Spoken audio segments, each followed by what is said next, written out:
Արարատի խորհրդանշականության դեմ անգամ քարագագա տարագացի մակետով կռիվ տվող Փաշինյանի իշխանությանը չի հաջողվել ամբողջությամբ բացառել Արարատի ներկայությունը Հանրապետության օրվա զորահանդեսին։ Արարատ քայլերքով է զինուժի պատվո պահակային վաշտը անցնում հրապարակով։ Գնդապետ Սոկրատ Վարդանյանի հրամանատարությամբ։ Արարատ քայլերքից վարկյաններ անց հնչում է մայրաքաղաքի օրներքը։ Քո մասի սորով, քո արաքս մորով, Սևակի Երևանը գովերքող բառերը չկան, միայն Էդգար Հովհաննիսյանի երաժշտությունն է հնչում։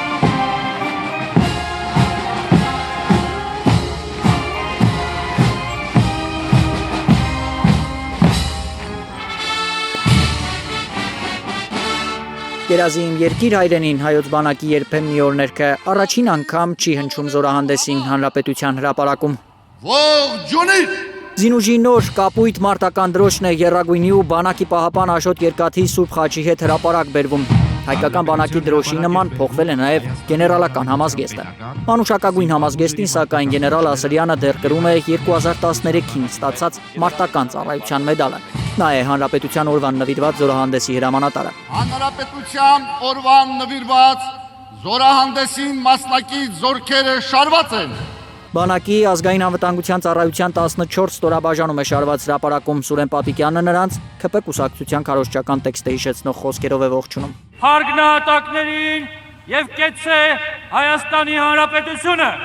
Շարքերին ողջունելուց հետո Պապիկյանը Նիկոլ Փաշինյանին է զեկուցում, որ զորքերը, սպառազինությունը եւ զինտեխնիկան պատրաստ են շարանցմանը։ Հայաստանի Հանրապետության պարոն վարչապետ։ Նիկոլ Փաշինյանը նախ պնդում է առաջին զորահանդեսն է խաղաղության պայմաններում։ Շուրջ 35-ամյա հակամարտությունից հետո Հայաստանի Հանրապետության եւ Ադրբեջանի Հանրապետության միջև խաղաղություն է հաստատված։ Հետո կարծես ակնարկում, թե հայկական բանակը մինչև իր գերագույն գլխավոր հրամանատար դառնալը պատերազմի գործոն է եղել։ Եվ այսօր Հայաստանի Հանրապետության բանակը ոչ թե պատերազմի, այլ խաղաղության գործոն է, որովհետև պաշտպանունակ եւ ուժեղ բանակ չունեցող երկիրը կարող է գայթակղիչ լինել ագրեսիայի համար։ Ընդամենը 6 տարի առաջ Փաշինյանը հայտարարում էր հայկական բանակը տարածաշրջանում ամենամարտունակն է։ Մենք երկար ժամանակ Ադրբեջանին հորդորում ենք չփորձել մեզ հետ խոսել ուժի դիրքերից,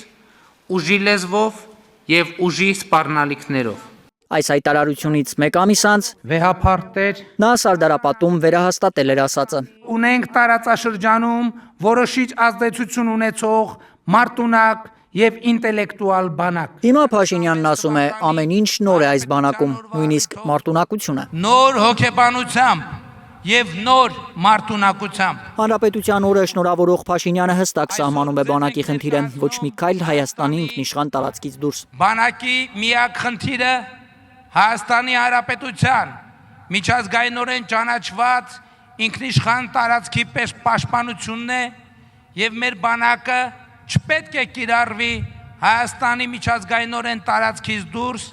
բացառությամբ միջազգային պայմանագրերի հիման վրա իրականացվող խաղաղապահ առաքելությունների։